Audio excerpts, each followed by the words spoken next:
Such an incredible, passionate crowd. Something strange is happening in Toronto, and it has very little to do with the usual tennis stars. A match involving Alex Eala was attracting so much attention that tournament organizers were suddenly facing a problem most young players would dream of having. There are thousands of people who wanted to watch Alex, and not enough seats. But here's where this story gets really interesting. This wasn't a final. It wasn't even a semifinal. It was an early round match. And yet, more than 10,000 fans packed center court to watch Alex take on Alycia Parks.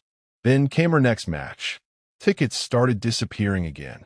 So what exactly is happening around Alex Eala in Toronto? Is this simply Filipino fans showing their support? Or has Alex reached a point where her presence alone can actually change the demand for a tournament session?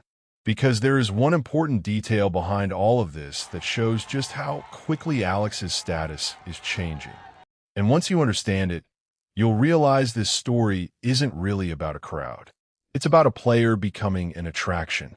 Alex Eala arrived in Toronto at a completely different stage of her career. Just days earlier, she had captured her first WTA singles title in Washington, defeating Jessica Pegula in the final.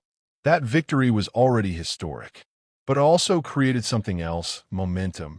Alex was no longer arriving at the National Bank Open simply as a promising young player. She was arriving as a champion. And Toronto was the first major tournament where fans could see her after that breakthrough. The reaction was immediate. When Alex stepped on a center court against Alycia Parks, the atmosphere was already different. The National Bank Open itself described the crowd as electric, with Filipino supporters filling the stadium and creating a remarkable atmosphere for the 21-year-old. And then Alex had to actually perform, because a huge crowd is one thing. Winning in front of that crowd is another.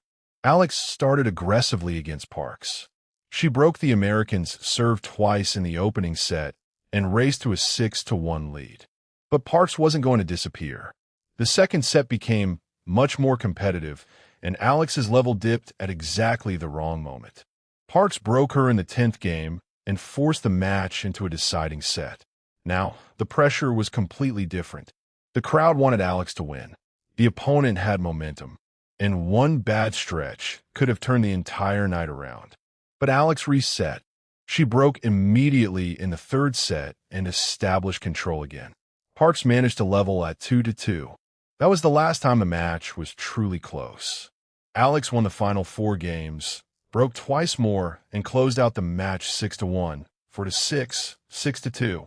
That result mattered, but the reaction afterward may have mattered just as much. The sold-out crowd erupted, and suddenly, Toronto wasn't simply watching another second-round match. It was watching an event built around Alex Eala. That's the part that deserves attention, because Alex's popularity isn't happening in isolation. Toronto has a massive Filipino community, and for many supporters, watching Alex isn't simply about tennis. It's about seeing someone from the Philippines competing at the highest level. It's about representation. It's about bringing a Philippine flag into a major international stadium and watching a player who represents something much bigger than herself. And Alex clearly feels that connection. But here's where the story gets even more interesting. If this had happened once, you could call it a special occasion. Maybe the Washington title created a temporary spike. Maybe fans simply wanted to celebrate her historic achievement. But the demand continued. Reports from Toronto indicated that tickets for Alex's next singles session were disappearing rapidly, with fewer than 20 remaining early Friday morning. That changes the story, because now we're not talking about one packed night. We're talking about continued demand. And that's exactly what tournaments notice. A player can be talented. A player can be highly ranked. A player can even win major matches. But becoming a genuine ticket attraction is something different. It means fans aren't just interested in the result. They want to physically be there when that player competes. And Alex appears to be moving toward that territory. There's another reason this matters. Alex is still only 21. She hasn't spent a decade building a global fan base. She hasn't collected multiple Grand Slam titles. Her career is still developing. Yet the response in Toronto is already enormous. And the timing couldn't be more important. Her results are finally matching the excitement around her. She defeated Iga Swiatek at Wimbledon. She made a deep Grand Slam run. She won her first WTA title in Washington. And now she's walking into Toronto with fans expecting something from her. That creates a completely different kind of pressure. When thousands of people come to see you, they're not just buying a ticket. They're buying an expectation. They expect the performance. They expect the fight. They expect the moment. And Alex has to learn how to carry that expectation while continuing to improve her tennis. So far, Toronto has shown that she can handle at least one part of it. When Parks pushed her into a deciding set, Alex didn't collapse. She reset, raised her level, and finished the match with 4 straight games. That's important because the crowd can give you energy, but it cannot hit the ball for you. It cannot save break points, and it cannot close out a deciding set.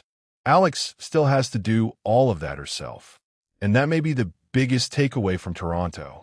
The crowd is not creating Alex's success. Alex's success is helping create the crowd. That's a major difference. The flags, the noise, and the sold-out atmosphere are the visible part of the story. Underneath, it is a player whose results are creating genuine belief. And now the next question becomes fascinating. What happens if Alex goes deeper? What happens if she reaches the quarterfinals? What happens if she plays a semifinal in front of this audience? Because the demand we're seeing now is happening around early round matches.